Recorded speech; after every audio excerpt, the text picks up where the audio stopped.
여러분, 이 지구상에서 가장 정말 사람들이 부러워할 만한 그런 부모 밑에서 자란 사람이 있습니다. 할아버지가 다윗이에요. 아버지가 솔로몬입니다. 다윗은 하나님의 마음에 합한 사람이기도 하지만 이스라엘 사람들이 가장 존경하는 왕입니다. 그런 존경하는 왕을 할아버지로 둔, 그리고 지혜로 말하면 온 세상 사람이 다 인정할 수밖에 없는 지혜의 왕이 아버지인 정말 황금수저를 쥐고 태어난 사람이 르호보암입니다. 르호보암이 1살 돌이 되었을 때 아버지 솔로몬이 왕으로 등극하게 됩니다. 자, 열왕기상 14장 21절에 솔로몬의 아들 르호보암은 유다 왕이 되었으니 르호보암이 왕위에 오를 때 나이가 41세라 그랬습니다. 르호보암이 41세에 왕이 됐다고 하는 것은요, 솔로몬은 40년간 통치했거든요. 그러니까 르호보암이 1살 때부터 솔로몬이 나라를 통치했다는 것입니다. 그러니까 돌이 되어 보니까 아버지가 왕입니다. 그리고 이 르호보암은 어려서부터 이 성전이 지어져 가는 과정에 대한 것들을 들었을 것입니다. 아버지의 그 지혜를 보고 싶어서 다른 나라에서 많은 사람들이 왔어요. 그들은 선물 보따리를 싸가지고 온 거예요. 정말 자랑스러운 아버지였겠죠. 그런데 르호보암이 10대가 되고 자기 정체성에 대해 눈을 떴을 때 아버지의 어두운 그림자를 보기 시작합니다. 아버지는 아내와 첩이 1000명입니다. 여러분, 이런 가정에서 태어난 아들들은요, 혼란을 겪습니다. 이 말씀에 보면 2번 강조하는데요, 어머니에 대한 언급을 둡니다. 자, 여호와께서 자기 이름을 두시려고 이스라엘 모든 집합 가운데 택하신 성읍 예루살렘에서 17년 동안 다스리니라. 그의 어머니 이름은 나아마요 암몬 사람이더라. 여러분, 이게 중요한 지금 정보를 주고 있습니다. 오늘 우리가 어머니 날인, 어머니들을 축하하는 날인데 어머니들이 너무 중요합니다. 르호보암은 암몬 족속의 여인이 어머니였어요. 솔로몬은 이미 이방 여인들과의 결혼을 겹겹이 함으로 인해서 애굽의 여인과도 결혼했지만 암몬 여인과 결혼해서 낳은 자식이 르호보암입니다. 근데 이 암몬 족속은 예배 자체가요, 완전히 타락한 문화입니다. 나중에 말씀드리겠지만 다윗이 바세바의 사이에서 범죄했을 때 그때가 암몬과의 전쟁이었던 거예요. 이 전쟁 때에 다윗이 쳐들어가서 다 진멸시켰어야 되는데 이때 다윗이 전쟁에 참여하지 않아서 범죄하게 되죠. 그때 암몬 족속을 다 진멸시켰으면 이런 여인을 두지 않았을 것입니다. 아들 솔로몬도 그런 여인을 아내로 맞지 않았겠죠. 17년 동안 르호보암이 왕으로 지내는 동안에 그의 삶은 수많은 하나님께서 기회를 주셨지만 이 기회를 다 잘못 사용하게 됨으로 해서 그의 인생 자체는요, 정말 후회스러운 역사로 기록됩니다. 자, 먼저 르호보암에게는요, 정말 위대한 왕으로 사람들에게 기억될 수 있는 기회가 주어진 것입니다. 왜 그랬을까요? 여러분, 솔로몬이 통치하고 있었을 때 초기에는 그가 좀 나았지만 시간이 지날수록 그는 하나님의 말씀을 족족 다 어깁니다. 하나님이 싫어한 걸 다 해요. 그래가지고 솔로몬은 이 허황된 그런 마음으로 그가 하루에 벌리는 잔치가 수천만 원 써야 되는 거예요. 여러분, 영국에 있는 그 왕실이 보존되는데 쓰여지는 돈이 정말 어마어마합니다. 솔로몬이 벌여놓은 이 많은 일들을 유지하기 위해서 돈이 쓰여지니까 솔로몬은 나중에는 사람들에게 세금을 막 거둬들입니다. 그러니까 사람들이 짐이 더 무거운 거예요. 오늘 우리가 한인타운에 식당이 뭐 밥 한 끼 먹으려면 20불 이상 줘야 되잖아요. 텍스까지 돼가지고 밥 먹기가 두려운 것처럼 이 이스라엘 백성들이요, 솔로몬이 지혜왕인 것은 맞지만 점점 더 이 나라가 품위를 유지하기 위해서 그런 모든 상황을 볼 때 이 돈을 다 빼앗아야 되는 거니까 짐이 너무 무거운 거예요.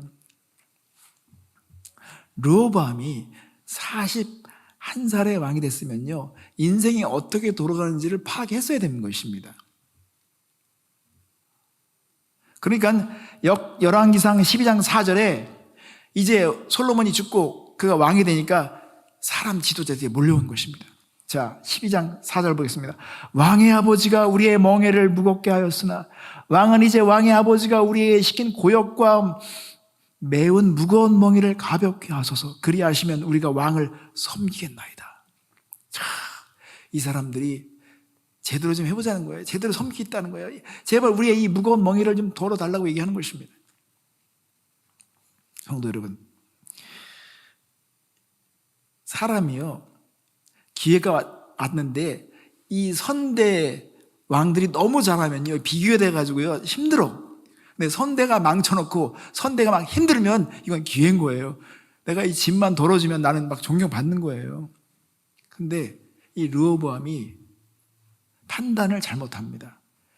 이 지혜로운 노인들의 그 조언을 받아들이느냐 아니면 자기 친구들의 조언을 받아들이느냐 그러는데, 이 지혜로운 조언자들이 정말 잘 얘기해 줬어요.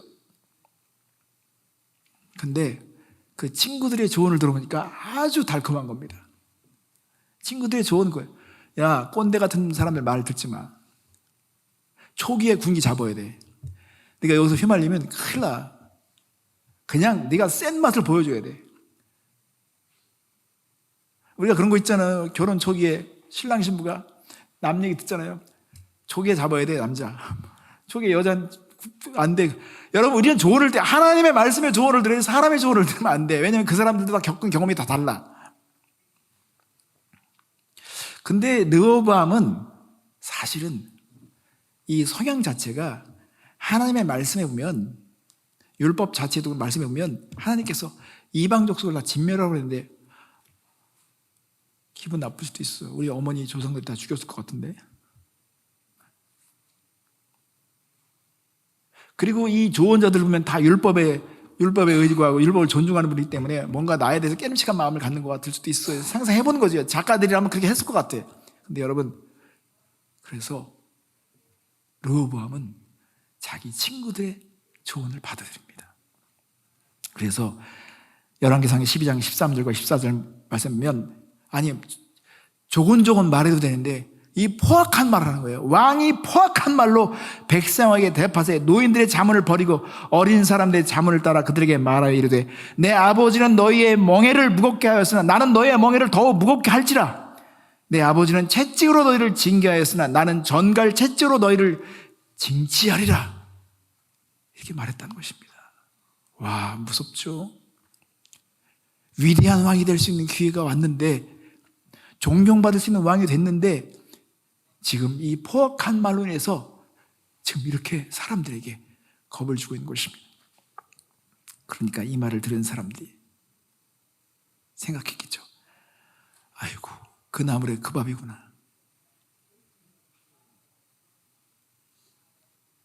이제는 이 가문과 우리 결별하자. 이 가문은 우리와 상관없어. 이 가문에게 우리 얻을 게 뭐가 있냐? 그래서 사람들은 결별을 선언합니다. 열왕기상 12장 16절, 온 이스라엘이 자기들의 말을 왕이 듣지 아니함을 보고 왕에게 대답하여 이르되, 우리가 다윗과 무슨 관계가 있느냐? 이세 아들에게서 받을 유산이 없도다. 이스라엘아, 너희의 장막으로 돌아가라. 다윗이여, 이제 너는 내 집으로 돌아보라 하고 이스라엘이 그 장막으로 돌아가지라 했습니다. 여러분, 원래 이스라엘은요, 이 계보 자체가 유대와 이스라엘. 원래 사울을 추종하던 그런 가문의 계열이 있는데 이게 합쳐지는 데 있어서 시간이 걸렸어요. 이들의 마음을 다 얻으려면요. 근데 지금 이런 사람들은요, 조금만 수가 틀리면 그 얘기 하는 거예요. 자, 다윗의 가문으로 결발하자. 그래서요, 결국은 증명이라도 하듯이 그들은 여로보암과 붙어서 북이스라엘이라는 새로운 나라를 건설합니다.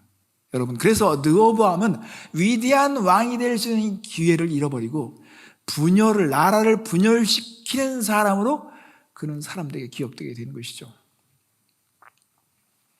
그런데요, 이것도 끝난 게 아닙니다. 여러분 잘 보십시오.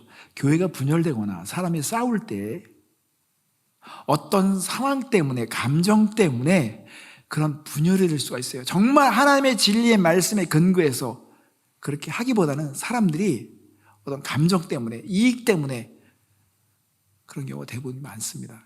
이때는요, 사단이 조종하는 영이 역사합니다. 여러분, 우리가 사람이 겉은 번지를 하죠. 그런데 우리는 그 사람이 누군지를 몰라요. 사실 모릅니다. 여로보암이라는 사람이 어떤 사람이 모르지만 지금 상황에 르호보암이 너무 싫으니까 여로보암에 붙어서 나라를 건설하는데 더군다나 12지파 가운데 10지파가 따라갔어요. 10지파가 따라가니까요, 이 대세잖아. 얼마나 이 사람의 어깨가 막 올라가겠습니까? 야, 르호보암 끝났어 이제. 르호보암 콧대가 막 낮아졌을 거야. 이 사람들이 막 정말 이 나라를 세우는데 막 자신감 있는 거예요. 근데 여러분, 여로보암 안에는요, 사실은 두려움이 있었습니다. 어떤 두려움이냐면요, 절기가 돼요. 중요한 절기가 되면 사람들이 예루살렘에 성전이 있으니까 사람들이요, 나라가 분열돼 갔지만 절기가 되면 사람들이 전부 다 내려와서 예배드리러 온단 말이에요. 여러분, 싫죠?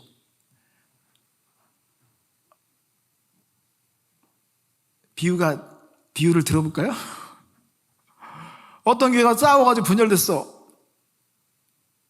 근데 이 나간 교회 성도들 중에서 일부가 계속 여기에서 예배 드리는 이런 걸 간다 그러면요, 그 이쪽에 있는 담임 목사님이 기분이 어떻겠습니까? 이러다 교회 옮기는 거 아니야? 그러니까 10지파에 갔던 사람들 중에서 좀 생각 있는 사람은 그래도 예배 삶에 드려야 되고 계속 가니까 이거 안 돼. 그래가지고 그가요, 새로운 예배 처소를 만드는 거예요. 그리고 그걸 신학화하는 것이에요. 그리고 사람들이 그걸 믿게 만들어. 근데 여러분, 더 심각한 게 있습니다. 자, 여러분, 그래서 역대하 11장 16절 말씀에 보면 이스라엘의 모든 지파 중 마음을 굳게 하여 이스라엘 하나님의 여호와를 찾는 자들이 레위 사람들을 따라 예루살렘에 이르러 그들의 조상들이 하나님 여호와께 제사하고 한지라 그랬으니까 이 사람들은요, 이 북이스라엘이 되어지는 이 과정을 보니까 불길한 거예요. 여로보암 우리가 믿었는데 이 사람 위험한 사람이다.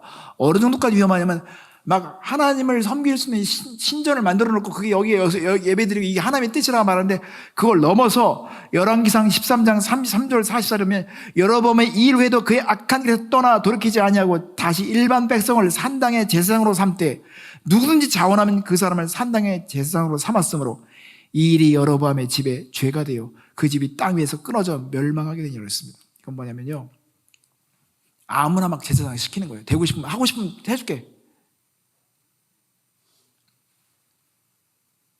사람이요, 두려움이 생기잖아요. 그러니까 우리 그러게요. 왜 신앙이 변질될까요? 왜 목사님들이 설교가 변질될까요? 그 두려움 때문에 그런 것입니다. 성도들이 떠날까봐, 성도들이 듣기 좋아하는 설교를 하는 것이죠. 여로보암도 사람이 떠날까봐 신전을 세우고 또 사람들 막 제사장을 막 세우는 거예요. 저는 오늘날 이 신학교의 그 상황들을 보면서도 저는 안타깝게 생각한 게 뭐냐면요, 신학교들은 다 경쟁하거든요. 파워게임을 합니다. 그러니까 어느 신학교가 더 많은 신학생을 배출하냐. 그러니까요, 준비도 안 된 사람들 막 졸업시키고 안수 주는 것입니다. 근데 그것은 고스란히 교회가 다 받아야 되는 것입니다.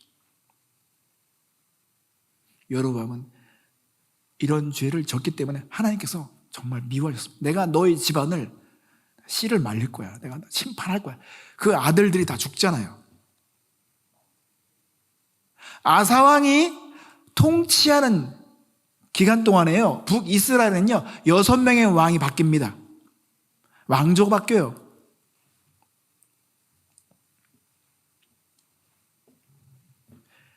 그러니까는 르호보암에게는요 새로운 찬스가 온 것입니다.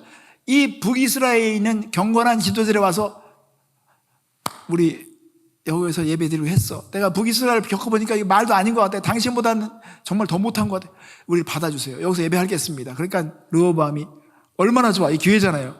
그래서 이들과 함께 하나님의 얼굴을 구하는데, 하나님의 얼굴을 구하니까 하나님께서 축복을 주셨다는 것입니다. 자, 역대하 11장 17절에 보면, 그러므로 3년 동안 유다 나라를 도와 솔로몬의 아들 르호보암을 강성하게 하였으니 이는 무리가 3년 동안을 다윗과 솔로몬의 길로 행하였음이더라. 여러분, 하나님은요 하나님의 얼굴을 구하며 정말 예배하며 전심으로 하나님을 찾으면 하나님께서 복을 주십니다. 우리는 이걸 믿어야 되는 것입니다. 그런데 여기서 또 하나가 있습니다. 여러분, 사람은 가난보다도 풍요를 견디기가 더 어렵습니다. 사람이 강건해지면 이게 문제가 됩니다. 주님 안에서 강건해야 되는데 이 강건함을 잘못 해석하면 결국은 변질되게 되어 있습니다.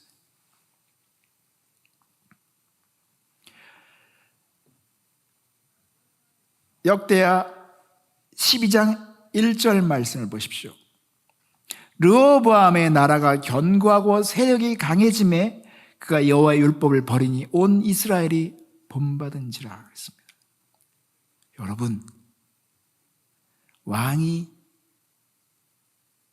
죄를 범하고 왕이 잘못된 일을 과장하면 그럼 백성들은 그냥 자동으로 따라가게 되어 있습니다. 왕의 우상을 노골적으로 섬기면 백성들은 그냥 그런 것보다 섬기는 거예요.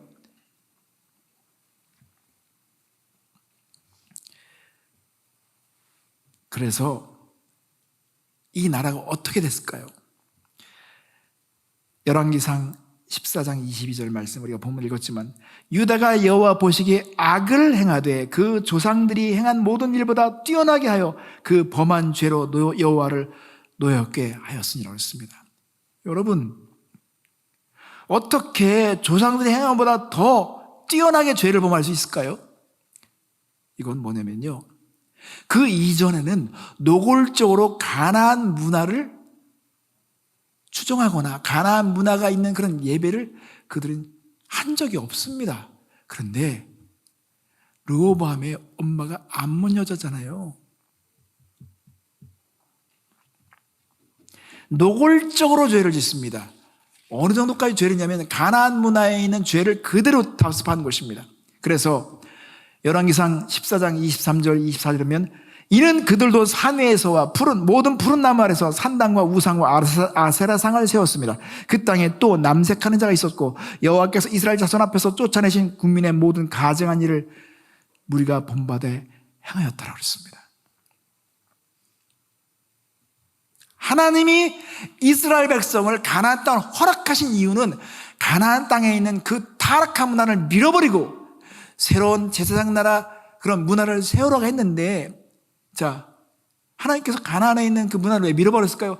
하나님이 차마 볼 수가 없어.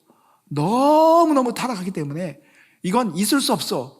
밀어버렸는데 그 문화를 답습하는 거예요. 그러니까 이 유다 백성도요, 이제 하나님께서 밀어버릴 순위 1순위가 되는 거예요. 너희들은 가나안 땅에 있을 자격이 없어. 명분도 없어. 내가 이 가나안 땅을 밀어버리고 너희들을 세웠는데 너희들이 가나안 땅을 다시 가져와? 그럼 너희들도 밀어버려야 돼. 너희들은 심판의 대상이야. 이렇게 되는 거겠죠. 성도 여러분, 우리는요 정말 생각하는 백성이 되어야 합니다. 우리에게는 엄청난 자료가 있어요. 역사의 경험이 있어요. 이런 실패한 그런 흔적도 있어요. 이걸 보면서 우리는 생각해야 됩니다. 여기 다 대부분 다 40이 넘어오신 분들 있잖아요. 르호보암이 41살에 왕이 됐어요. 그렇다면 부록의 나이에 왕이 됐다면요, 인생이 어떻게 돌아가는지, 가정의 문제가 어디 있는지 이런 걸 봐야 돼요. 하나님께서 뭘 싫어하고 뭘 기뻐하시는지를 우리는 분석해 봐야 되는 것입니다.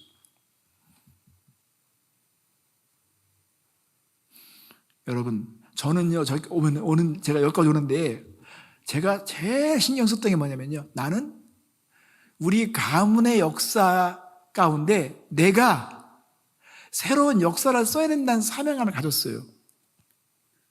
그러기 위해서는 아버지 안에 있는, 어머니 안에 있는 약점이 무엇인지, 어떤 문제가 있었는지, 우리 조상 대대로 어떤 문제가 우리를 걸고 묶었는지, 이런 것들을 보고자 했습니다. 어떤 상황이 되면 왜 숨어버리죠? 어떤 상황에 틀린데도 고집을 피죠? 여러분, 그런 냄새나는 자존심, 우리 가정을 복되게 하지 못하는 것들이 무엇인지를 우리는 근본적으로 다 봐야 하는 것입니다.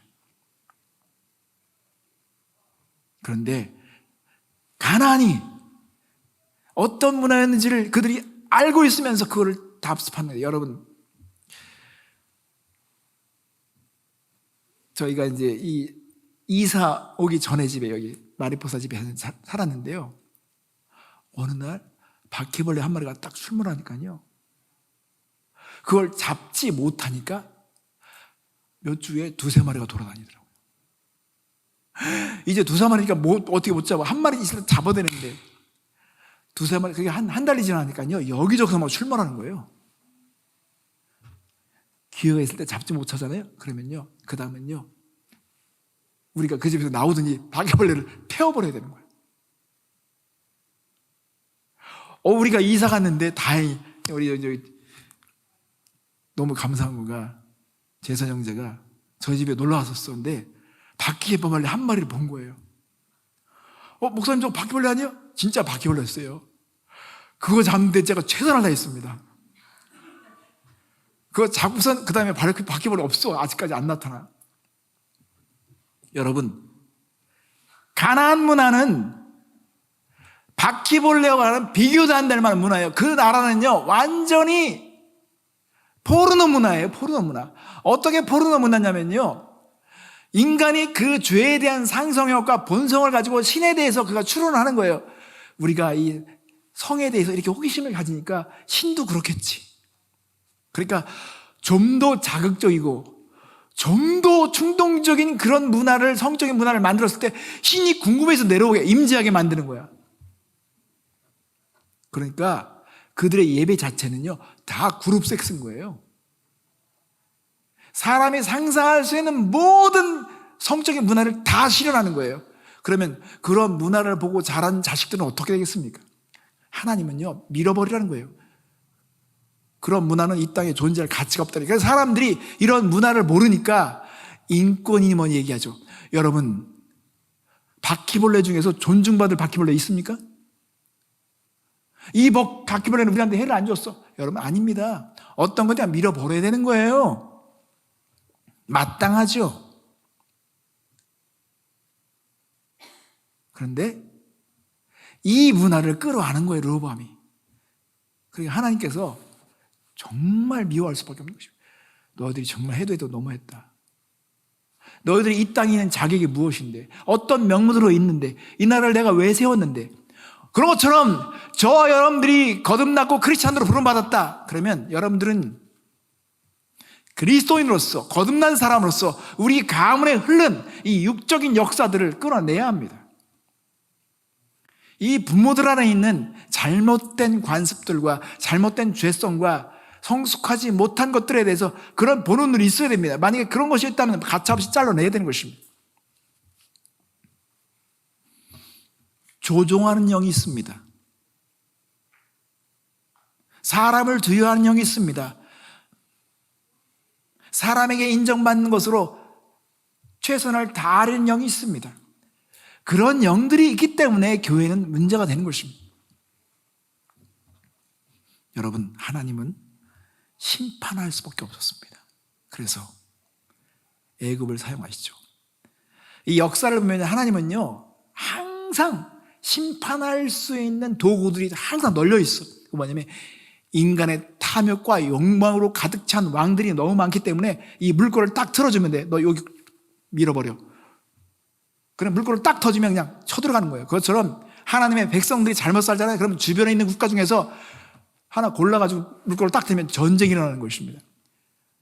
애굽왕 시삭은 이 정복용에 막 사로잡혀 있는데 새로운 신흥국가인 바벨론이 있다는 소리를 듣고 내가 본때를 보여주는데 여기 애굽을 지나가야 돼. 이스라엘을 지나가야 돼.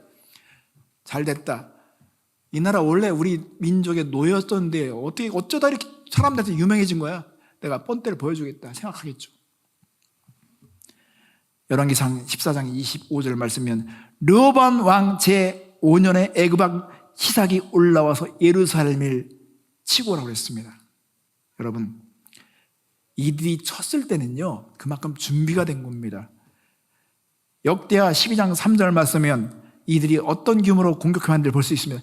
그에게 병거가 1200대요 마병이 6만 명이요 애굽에서 그와 함께 온 백성 곧 리비아와 숲과 구스 사람이 헤아릴 수 없이 많다고 그랬습니다.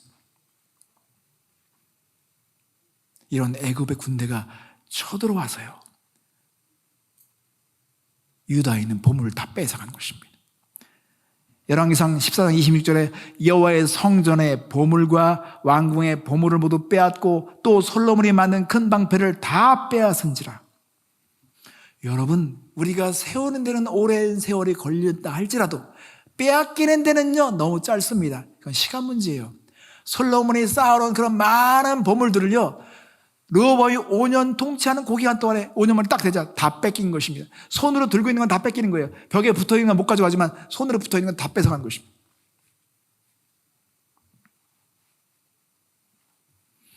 여호와의 성전의 보물과 왕궁의 보물을 모두 빼앗고 또 솔로몬이 만든 금방패를 다 빼앗은지라. 열왕기상 14장 26절에 그렇게 설명하고 있습니다.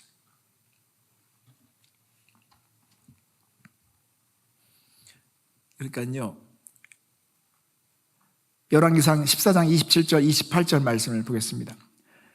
르호보암 왕이 그 대신 롯으로 방패를 만들어 왕궁문을 지키는 시위대 대장의 손에 맡김에 왕이 여호와의 성전에 들어갈 때마다 시위하는 자가 그 방패를 들고 갔다가 시위소로 도로 가져왔더라.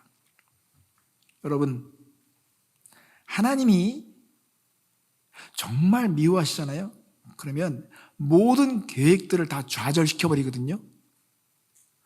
르호보암이 뭐 이렇게 아버지로부터 받은 유산 이런 것들도 하나님께서 뺏으려 마음먹으면 다 빼는 거예요. 그런데 금방패, 이 금방패까지 빼앗긴 거예요. 그러니까 이 르호보암이요 이衝動으로 다 금방패를 또 만들어서 그걸 또 유지시키려고 하지요. 그것처럼 하나님께서 우리의 삶에 어떤 것들을 좌절시키거나 빼앗았을 때 우리는 그때가 기회인 거예요. 하나님, 나는 이 상황 속에서 내가 배우겠습니다. 하나님, 원인이 무엇인지를 가르쳐 주십시오. 내가 배우겠습니다 해야 되는데 그냥 또 경건의 모양을 좀 유지하느라고 그걸 또 흉내내고 있어.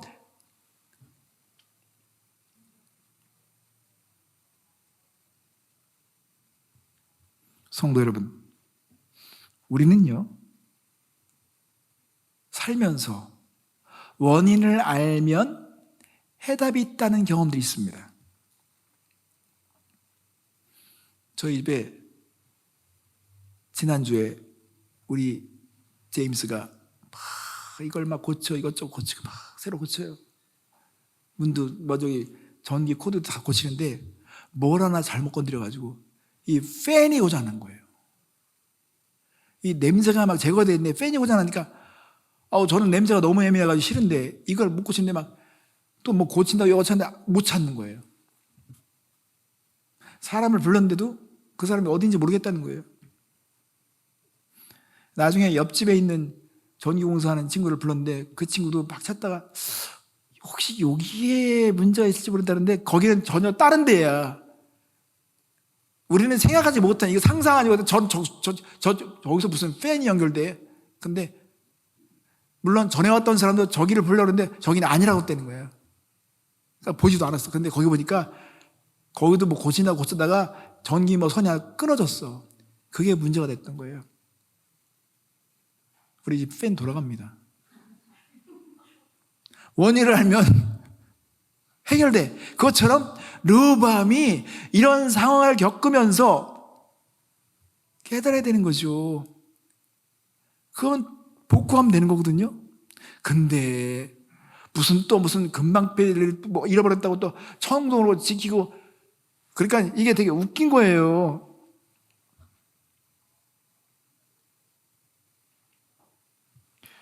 그 14장 27절 말씀이면 성전에 들어갈 때마다 시위하는 자가 그 방패를 들고 갔다가 시위소로 도로 가져갔다가, 이게 무슨 짓입니까? 진정한 방패는 하나님이신데 하나님이 지켜주셔야 되는 거잖아요. 그죠? 근데 하나님은요, 한 번 더 기회를 주십니다. 르호보암에게 한 번 더 기회 주시는 것입니다. 하나님의 마음을 구할 기회를 주십니다. 자, 선지자를 보냅니다. 역대하 12장 5절 말씀은 그때 유다 방백들이 시사의 일로 예루살렘에 모였는지라 선지자 스마야가 르호보암과 방백들에게 나와 이르되 여호와께서 이같이 말씀하시기를 너희가 나를 버렸으므로 나도 너희를 버려 시사의 손에 넘겼노라 하셨다 한지라. 여기 명확하게 나온 것입니다. 내가 너희들을 버린 이유는 다른 거 아니야. 너희들이 나를 버렸잖아. 너희들이 내 마음을 구하지 않았잖아.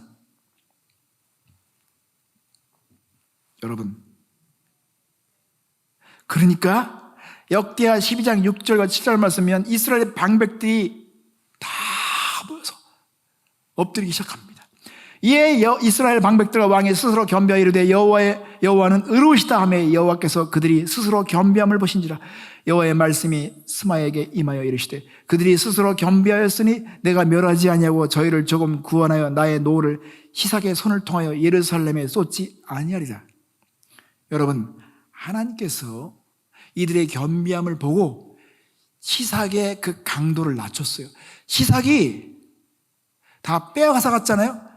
여러분, 다시 노예로 삼을 수 있어요. 시삭의 맘만 먹으면 다시 옛날로 노예로 삼을 수 있는 것입니다. 하나님께서 정도를 낮추시니까 시삭이 그 정도는 하지 않은 거예요. 겸비하니까, 엎드리니까. 이걸 지금 계속 보고 있어요. 르호보암이 보고 경험하고 있는 것입니다. 근데 여러분, 너무 슬픈 일입니다. 역대하 12장 14절 말씀은 르호보암이 악을 행하였으니 이는 그가 여호와를 구하는 마음을 굳게 하지 아니함이었더라 그랬습니다. 르호보암은 하나님을 구하는 이 마음을 굳게 결심하며 그쪽으로 갔어야 되는데 대충 한 것입니다. 우리가 신앙생활 하면서 두려움이 기준이 된다. 여러분, 그건 성장하지 않습니다. 실패하고 빼앗기고 뭔가 어려운 일이 닥치니까 두려워서 하나님을 섬기는 건요, 여러분, 그건 오래가지 못합니다. 그건 굳은 결심에서 나온 게 아니에요. 깨달음에서 나온 게 아닙니다. 그냥 반응하는 것이죠. 피하기에 급급한 것이죠. 악한 자와 함께 있으면 벌 받는다니까 악한 자를 멀리하는 거, 오만한 자와 함께 있으면 안 된다니까 오만한 자를 멀리하는 거, 이것은요 진정한 추구가 아닙니다. 오직 여호와의 말씀을 주야로 묵상하는 자가 복 있는 것이잖아요. 그죠? 막 피하기만 하는 거, 이거는 종교인들이 하는 짓이죠. 르호보암은 하나님의 얼굴을 구하는 일로 결심했어요. 할아버지가 그렇게 살았지. 그래서 이 강력한 나라가 되고, 아빠가 실패했잖아. 아빠가 하나님의 말씀을 어겼으니까 이렇게 우리나라가 이렇게 어려워졌지. 나는 그렇게 안 살 거야. 딱 결심하고 하나님의 얼굴을 구했어야 되는 것입니다. 근데 그러지 못했어요. 그러니까 그가 17년 동안 다스리는 동안에 이렇게 기회를 막 주셨는데도 결국은 그의 인생은 실패한 역사가 됩니다. 흑역사가 된 것입니다. 그래서 역대 기에는요, 그에 대한 기록을 이렇게 쓰는 거예요. 그리고 거기다가 여러분 부록처럼 추가적으로 얘기하는 게 있습니다. 열왕기상 14장 29절 30절 말씀에 르호보암의 남은 사적과 그의 행한 모든 일은 유다 왕 역대지락에 기록되지 아니하였느냐. 르호보암과 여로보암 사이에 항상 전쟁이 있으리라 했습니다. 하나님 앞에 마음이 결정되지 않고 하나님의 마음을 얼굴을 구하는 삶으로 결정되지 않는 사람은요, 마음 안에 항상 전쟁이 있습니다. 평안이 없습니다. 시기와 질투와 불안과 염려가 항상 공존합니다. 왜? 내가 그걸 다 해야 되니까. 르호보암과 여로보암 사이에 전쟁이 일어나진 않았어요. 뭐 지역 간에 그런 무슨 뭐 어떤 갈등이 있었겠지만 항상 비교하는 거예요. 저놈의 나라 내가 밀어버려야겠네. 저 나라가 잘 되면 나는 안 되는데. 항상 마음에 그런 전쟁이 있는 것입니다. 여러분, 그런데요, 역대상 14장 31절 말씀이면요, 중요한 정보를 다시 한번 강조합니다. 르호보암이 그의 조상들과 함께 자니 그의 조상들과 함께 다윗성에 장서되니라. 그의 어머니의 이름은 나아마요 암몬 사람이더라. 그의 아들 아비암이 대신하여 왕이 되니라. 이것을 또 기록하는 거예요. 성도 여러분, 어머니는 가정의 해입니다. 인생의 방향과 어떤 목표를 설정하는 데 있어서 어머니 역할이 너무 중요한 것입니다. 어머니가 어떤 가치로 살아가느냐, 어머니가 이방 땅에 와서 불안해가지고 매일같이 우상단지 앉아놓고 막 공을 들이면 자식들이 보면서 저렇게 의지하는 거구나, 저렇게 두려움을 해결하는구나. 르호보암이 뭘 보고 자랐을까요? 외로워하는 어머니, 그러다가 신을 의지하는 것들 보면서 르호보암의 정신 상태가 어땠을까요? 우리는 자녀들의 본성에 대해서 관심을 가져야 합니다. 말씀으로 즐거워하는 본성을 만들어야 되는 거예요. 그런데 어머니들이 안 살면서 가르친다? 부모들이 탄산음료 먹으면서 자식들에게 탄산음료 먹으면 안 된다? 그런 건 절대 성공할 수가 없습니다. 부부가 다 안전벨트를 매니까 자식들은 인생을 살면서 세계관이 만들어지고 안전벨트를 매야 되는 거야. 이건 타협의 대상이 안 돼. 매는 거야. 이거 죽는 거야. 부모들이 그렇게 목숨 걸고 하니까 자식들은 받아들이잖아요. 근데 부모가 서로 달라, 가치가 달라, 그러면 절대 성공할 수 없습니다. 엄마 아빠가 같이 말씀 앞에 서야 되는 거예요. 말씀을 즐거워야 되는 것입니다. 그리고 자녀들의 삶의 내용을 채운 것은 아버지들인 것입니다.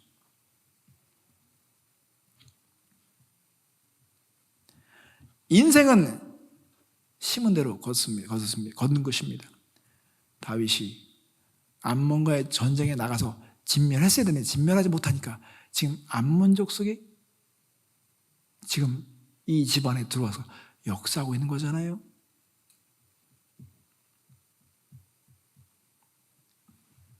우리는 이 황금수저로 태어난 르호보암의 흑역사를 보았습니다. 자, 그럼 여러분은 어떻게 우리는 살아야 할까요? 우리는 우리 이전 세대, 우리 부모보다 더 믿음이 성숙해야 되며 더 깨달음이 많아야 되며 더 의지가 강해야 되며 우리 자녀들에게 정말 복된 유산을 물려줄 수 있어야 합니다. 자녀들이 성장하면요, 부모들에게 해석하기 시작합니다. 솔직한 고백을 하겠습니다. 오늘 아침에 제가 아들과 좀 언성이 있는 얘기를 했습니다. 아들이 설교 준비를 막 하는데 제가 못마땅해 있어 앉혀놓고 좀 혼을 냈어요. 메시지 준비하는데 그거 제가 타이밍을 잘못 잡은 거죠. 근데 이때 아니면 내가 안 될 것 같아서. 근데 가만히 생각해보는 거예요. 내가 다른 아버지가 되려면 어떻게 되나? 용서를 구해야 되는 거잖아요. 아들이 갔어요. 아들아, 미안하다. 네가 설교 준비하는데 아빠에게 화를 내서 미안하다. 어깨 주물러주면서. 그랬더니 피 웃더라고요. 우리는 끊임없이 개혁해야 합니다. 끊임없이 개혁해야 합니다. 저는 우리 누이가 어떤 교회 문제로 저한테 얘기하잖아요. 그러면 저는요, 혼을 냅니다. 그 목사님 옳은 거야. 그렇게 얘기하는 그 본성과 그 동기를 내가 알아. 누님과 가까이 지낸 사람들 조심해야 돼. 그 사람들이 그렇게 막 비밀 누설하지, 누님이 얘기하는 거 그 사람이 또 다른 사람한테 누설할 거야. 우리는 이런 실패들의 역사를 보면서 새로운 것을 건축해야 합니다. 우리 자녀들에게는 더 아름답고 멋진 것, 더 복된 것을 물려주기 위해서 우리는 삶을 살아야 합니다. 이스라엘 역사를 보면 하나님은 기준을 정하신 거예요. 다윗의 기준, 여로보암의 기준, 악의 기준은 여로보암입니다. 다윗은 하나님의 얼굴을 구한 사람이기 때문에 그 기준을 삼아서 다윗처럼 하지 않으면 하나님께서 미워하시는 것입니다. 여러분은 여러분의 가정에 새로운 기준을 세워야 합니다.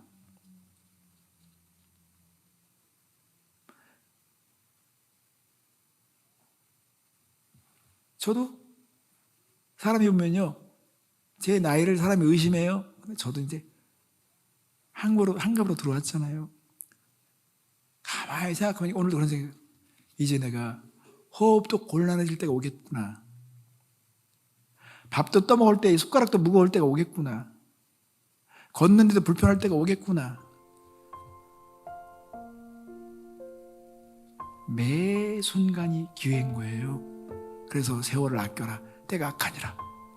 우리는 우리에게 주신 이 기회가 왔을 때 이 기회를 구속시켜버려야 합니다. 그래서 우리에게 보배로운 금 같은 역사로 여러분들이 채워놔야 할 것입니다. 이게 하나님께서 여러분에게 주신 명령입니다. 함께 기도하겠습니다.